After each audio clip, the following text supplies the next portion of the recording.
ಇನ್ನು ಇದ್ರ ಬೆನ್ನಲ್ಲೇ ಈಗ ಹೈದರಾಬಾದ್ ಮೂಲದ ವ್ಯಾಪಾರಿ ಮೋಸ ಮಾಡಿದ್ದಾನೆ ಅನ್ನುವಂಥ ಒಂದು ವಿಚಾರ. ಸಚಿವ ಜಮೀರ್ ಮುಂದೆ ಜೋಳದ ವ್ಯಾಪಾರಿ ಒಂದು ಹೈಡ್ರಾಮಾನೇ ಮಾಡಿದ್ದಾರೆ.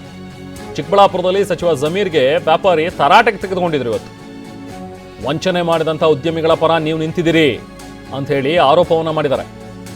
ವಂಚಕರ ಪರ ಜಮೀರ್ ನಿಂತಿದ್ದಾರೆ ಅಂತ ಹೇಳಿ ವ್ಯಾಪಾರಿಗಳು ಆರೋಪವನ್ನ ಮಾಡಿದ್ರು. ಪಾಪ್ಕಾರ್ನ್ ವ್ಯಾಪಾರಿ ರಾಮಕೃಷ್ಣ ಅವರು ಮಾತಾಡಿದಂಥ ಒಂದು ಪ್ರಕರಣ, ಒಂದು ಪ್ರಸಂಗ ಇಲ್ಲಿ ನಡೀತು. ನಗರದ ಶಾದಿ ಮಹಲ್ಗೆ ಬಂದಿದ್ದಂಥ ಸಚಿವ ಜಮೀರ್ ಅಹ್ಮದ್ಗೆ ಇವತ್ತು ತರಾಟೆಗೆ ತೆಗೆದುಕೊಂಡಿದ್ದಾರೆ. ಸೊ ಅವ್ರೇನು ಫೋನ್ ಮಾಡಿ ಆವಾಜ್ ಹಾಕಿದ್ರು ಅನ್ನುವಂಥದ್ರ ಬಗ್ಗೆ ಎಲ್ಲ ಬರ್ತಾ ಇತ್ತಲ್ಲ, ಅದಕ್ಕೆ ಸಂಬಂಧಪಟ್ಟಂತೆ ಮಾತಾಡಿರುವಂಥ ಒಬ್ಬ ವ್ಯಾಪಾರಿ ನೋಡಿ, ಅಲ್ಲಿ ಶಾದಿ ಮಹಲ್ಗೆ ಅಂಥೇಳಿ ಬಂದಿದ್ದಂಥ ಸಂದರ್ಭದಲ್ಲಿ ನೀವು ಇಂಥವ್ರ ವಿರುದ್ಧ ಜೊತೆಗೆ ನಿಂತಿದ್ದೀರಿ, ಅವರ ವಂಚಕ ಆತ, ಆರೋಪಿ ಏನು ಅಕ್ಬರ್ ಪಾಷಾ ಇದಾನಲ್ಲ ಆತ ವಂಚಕ, ನೀವು ಅವನ ಜೊತೆಗೆ ನಿಂತಿದ್ದೀರಲ್ಲ, ಅವನಿಗೆ ನೀವು ಸಪೋರ್ಟ್ ಮಾಡ್ತಾ ಇದ್ದೀರಿ ಅಂಥೇಳಿ ಒಬ್ಬ ಪಾಪ್ಕಾರ್ನ್ ವ್ಯಾಪಾರಿ ಆರೋಪವನ್ನು ಮಾಡಿದ್ದಾರೆ, ರಾಮಕೃಷ್ಣ ಅಂತೇಳಿ.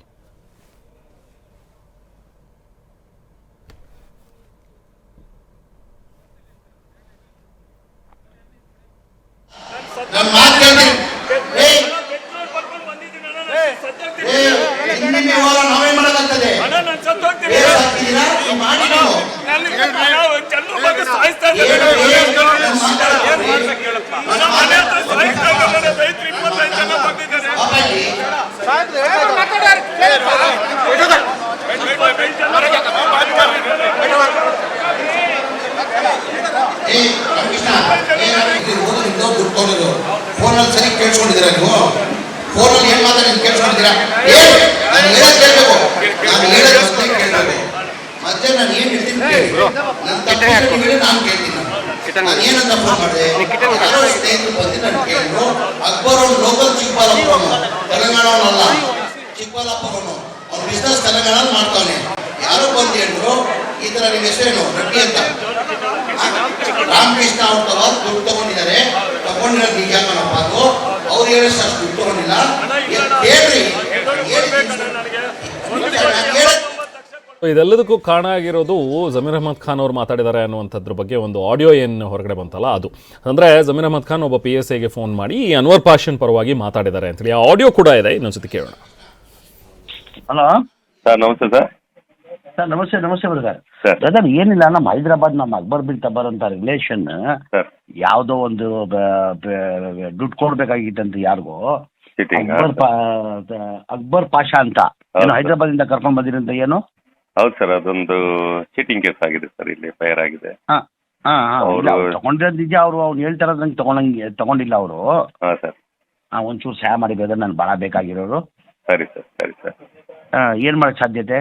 ಈಗ ಅವ್ರಿಗೆ ನಾವು ಚಾನ್ಸ್ ಕೊಟ್ಟಿವಿ ಸರ್, ಸೆಟಲ್ ಮಾಡ್ಕೊಳ್ಳಿ, ಕ್ಲಿಯರ್ ಮಾಡ್ಕೊಳ್ಳಿ, ನಾವು ಕೇಸ್ ಕ್ಲೋಸ್ ಮಾಡ್ತೀವಿ ಅಂತ. ಅಲ್ಲಿನೂ ಹೈದರಾಬಾದ್ಗೆ ಹೋಗಿ ಅಲ್ಲಿನೂ ಕೊಟ್ವಿ, ಇಲ್ಲಿನೂ ಕರೆದು ಹೇಳಿದ್ವಿ, ನೀವು ಇಲ್ಲೇ ಕುತ್ಕೊಂಡು ಸೆಟಲ್ ಮಾಡಿದ್ರೆ ನಾನು ಬಿ ರಿಪೋರ್ಟ್ ಹಾಕೊಳ್ತೀನಿ. ಬಟ್ ಅವ್ರು ಏನೋ ಈಗೋ ಪ್ರಶ್ನೆ ಅವ್ರಿಗೂ ಇವ್ರಿಗೂ, ಅವ್ರು ಒಪ್ತಾ ಇಲ್ಲ, ಇವ್ರು ಒಪ್ತಾ ಇಲ್ಲ. ಒಂದ್ ಚಾನ್ಸ್ ಕೊಟ್ಟಿ, ಸ್ವಲ್ಪ ದಿನ ಟೈಮ್ ಕೊಟ್ಟು ಬಂದೆ ಅವ್ರಿಗೆ ನಾವೀಗ ಸೆಟಲ್ ಮಾಡೋದಕ್ಕೆ ನಾವು ಅಪರ್ಚುನಿಟಿ ಕೊಡ್ತಾ ಇದೀವಿ ಸರ್. ಮಾಡ್ಕೊಳ್ಳಿ, ಅವ್ರು ಕಳ್ಸಿರೋದು ನಿಜಾನೇ, ತಗೊಂಡಿರೋದು ನಿಜ, ಅದು ಡಿನೇ ಮಾಡೋದಕ್ಕೆ ಡಾಕ್ಯುಮೆಂಟ್ ಇಲ್ಲ. ತಗೊಂಡಿರೋದು ನಿಜ, ಕೊಟ್ಟಿರೋದು ನಿಜ, ಆಮೇಲೆ ಅವ್ನು ಹೇಳ್ದಂಗ ಅಷ್ಟು ದುಡ್ಡಿಲ್ಲ.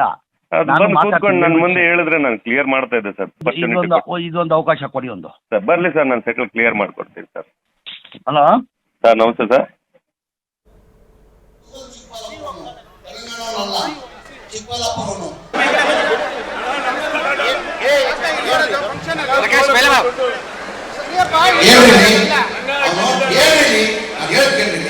ನೋಡಿ ಪಾಪ, ನೀವು ರೈತರು ದುಡ್ಡು ತಗೊಂಡಿದ್ರು, ಫೋನಲ್ಲಿ ಸರಿ ಕೇಳಿಸ್ಕೊಂಡಿದ್ದೀರಾ ನೀವು?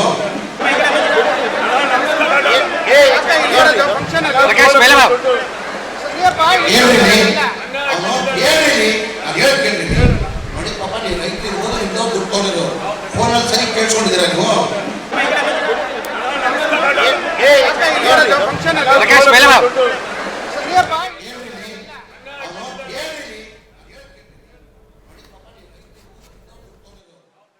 ನಮ್ಮ ಸಂಬಂಧಿಕರು ಬಿಟ್ಟು ಕಳ್ಸಿ ಅಂದ ತಕ್ಷಣ ಬಿಟ್ಟು ಕಳಿಸ್ತಾರಣ್ಣ. ನಾವ್ ಏನಣ್ಣ ಮಾಡೋದು? ದಿನ 100 ಜನ ರೈತರು ಬಂದು ನಮ್ಮ ಮನೆ ಹತ್ರ ಟಾರ್ಚರ್ ಕೊಡ್ತಾ ಇದ್ರು 2-3 ತಿಂಗಳಿಂದ. ನಮ್ಮ ಊಟ ಸರಿಯಾಗಿ ಮಾಡಿಲ್ಲ, ನಿದ್ದೆ ಮಾಡಿಲ್ಲಣ್ಣ. ನೋಡೋಣ ಯಾವ ಗತಿಗೆ ಬಂದಿದ್ದೀವಿ. ನಾವ್ ಏನಾದ್ರು ಅವ್ರು ತಪ್ಪು ಮಾಡಿದ್ರೆ ನಮ್ಮನ್ನ ಬಿಡ್ತಾ ಇದ್ರು? ಯಾರಿಗಾದ್ರೂ ತಪ್ಪು ಮಾಡಿದ್ರೆ ಹೇಳಕ್ಕಲ್ಲಣ್ಣ. ನಮ್ದು 2 ಕೋಟಿ ಯಾಕಣ್ಣ ಮುನಿಸ್ತೋದು?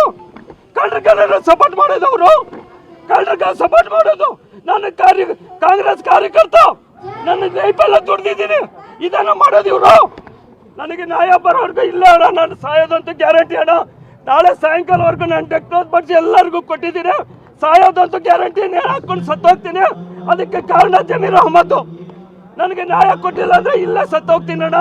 ನಮ್ಮ ಪ್ರಾಣ ಇಳ್ತಾ ಇದ್ದಾರೆ ನಮ್ಮ ಮನೆ ಹತ್ರ. ನಮ್ಗೆ 2-3 ಮಕ್ಕಳು ಇದ್ದಾರೆ. ಎಲ್ಲ ಭಯ ಬಿದ್ದುಬಿಟ್ಟಿದ್ದಾರೆ ನಮ್ಮ ಮನೆಯಲ್ಲಿ ಇರೋಕ್ಕೆ. ಎಲ್ಲ ಒಟ್ಟು ಹೋಗ್ತಾ ಇದ್ದು, ಮನೆ ಬಿಟ್ಟು ಬಚ್ಚಿಟ್ಕೊಂಡಿದ್ದೀನಿ 3 ತಿಂಗಳಿಂದ.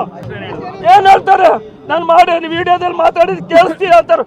ನಾನು ಅವ್ರು ಬಂದು ಈ ಬಗ್ಗೆ ಮತ್ತಷ್ಟು ಡೀಟೇಲ್ಸ್ ಕೊಡೋಣ. ನಾವು ಪ್ರತಿನಿಧಿ ಭೀಮಪ್ಪ ಪಾಟೀಲ್ ನಮ್ಮ ಜೊತೆಗೆ ಸಂಪರ್ಕದಲ್ಲಿದ್ದಾರೆ. ಭೀಮಪ್ಪ, ಈಗ ರಾಮಕೃಷ್ಣ ಅವ್ರು ಹೇಳ್ತಾ ಇರೋದೇನು, ಈಗ ಇವತ್ತು ಬಂದು ಜಮೀರ್ ಅವ್ರ ಹತ್ರ ಏನು ಕೇಳ್ಕೊಂಡ್ರು, ಅವರು ಏನೇನು ಸಹಾಯ ಮಾಡಬೇಕು ಅಂತ ಅಂದ್ರೆ, ಅಥವಾ ಇಲ್ಲ ನಾನು ಸಾಯ್ತೀನಿ ಅಂತೇನೋ ಬೈಟಲ್ಲಿ ಹೇಳ್ತಾ ಇದ್ದಾರೆ? ಎಕ್ಸಾಕ್ಟಾಗಿ ಏನು ಸಮಸ್ಯೆಯಲ್ಲಿ ಸಿಲ್ಕಾಕೊಂಡಿದ್ದಾರೆ, ಏನು ಕೇಳ್ತಾರೆ ಇವತ್ತು ಜಮೀರ್ ಅಹಮದ್ ಮುಂದೆ ಅವರು?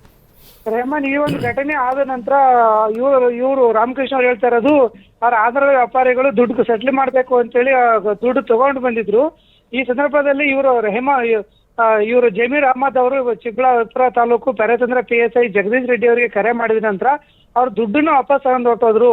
ಇವ್ರು ನಮ್ಮ ರಿಲೇಷನ್ ಅಂತ ಹೇಳ್ಕೊಂಡಿದ್ರು. ಹಾಗಾಗಿ ಪೊಲೀಸರ ಮೇಲೆ ಸಚಿವರು ಪ್ರಭಾವ ಬೀರಿದ್ದಾರೆ. ಇದರಿಂದ ಇವತ್ತು ನನ್ನ ಮನೆ ಹತ್ರ ಬೇರೆ ಬೇರೆ ಸುಮಾರು 100 ಜನ ರೈತರು ಆಗಮಿಸಿ ತಮ್ಮ ದುಡ್ಡು ಕೊಡಿ ಅಂತ ಕೇಳ್ತಾರೆ. ನಾನು ಈ ಒಂದು ಸಂದಿಗ್ಧ ಪರಿಸ್ಥಿತಿಯಲ್ಲಿ ಮನೆಯಲ್ಲಿ ಇರೋಕ್ಕಾಗ್ತಾ ಇಲ್ಲ, ವಿಷಯ ತೆಗೆದುಕೊಂಡು ಸಾಯುವಂತ ಪರಿಸ್ಥಿತಿ ಆಗಿದ್ದಾರೆ. ಇದಕ್ಕೆಲ್ಲ ಕಾರಣ ಸ್ವತಃ ಮಿನಿಸ್ಟರ್ ಜಮೀರ್ ಅವರೇ ಕಾರಣ ಅಂತ ಆರೋಪ ಮಾಡ್ತಾ ಇದ್ದಾರೆ. ಹಾಗಾಗಿ ನನಗೆ ಸ್ವತಃ ಮಿನಿಸ್ಟರ್ ಜಮೀರ್ ಅಹಮದ್ ಅವರು ನನಗೆ ನ್ಯಾಯ ಕೊಡಿಸಬೇಕು, ನ್ಯಾಯ ಕೊಡಿಸಿದ್ರೆ ನಾನು ಇಲ್ಲ ವಿಷ ಸೇವಿಸಿ ಆತ್ಮಹತ್ಯೆ ಮಾಡ್ಕೊಳ್ತೀನಿ ಅಂತ ಹೇಳಿ ಒಂದು ಬೆದರಿಕೆಯನ್ನು ಹಾಕಿದ್ರು. ಮತ್ತು ಒಂದು ರಕ್ತದಲ್ಲಿ ಬರೆದ ರೀತಿಯಲ್ಲಿ ಇರ್ತಕ್ಕಂಥ ಒಂದು ಡೆತ್ ನೋಟ್ ನ ತೆಗೆದುಕೊಂಡು ಬಂದಿದ್ದಾರೆ ಮತ್ತು ಮನವಿನ ತೆಗೆದುಕೊಂಡು ಬಂದು ಸಚಿವರಿಗೆ ಕನ್ವಿನ್ಸ್ ಮಾಡಕ್ ನೋಡಿದ್ರು. ಈ ಸಂದರ್ಭದಲ್ಲಿ ಪೊಲೀಸರು ಈ ರಾಮಕೃಷ್ಣ ಅವರನ್ನ ಸಮಾಧಾನ ಮಾಡಿ ಈಗ ಕರ್ಕೊಂಡು ಹೋಗಿದ್ದಾರೆ ಮತ್ತು ಇನ್ನು ಸಚಿವರು ಇಲ್ಲೇ ಇದ್ದಾರೆ. ಈಗ ಮುಂದೆ ಏನಾಗುತ್ತೆ ಕಾದು ನೋಡ್ಬೇಕು. Rehman, thank you Bhimappa.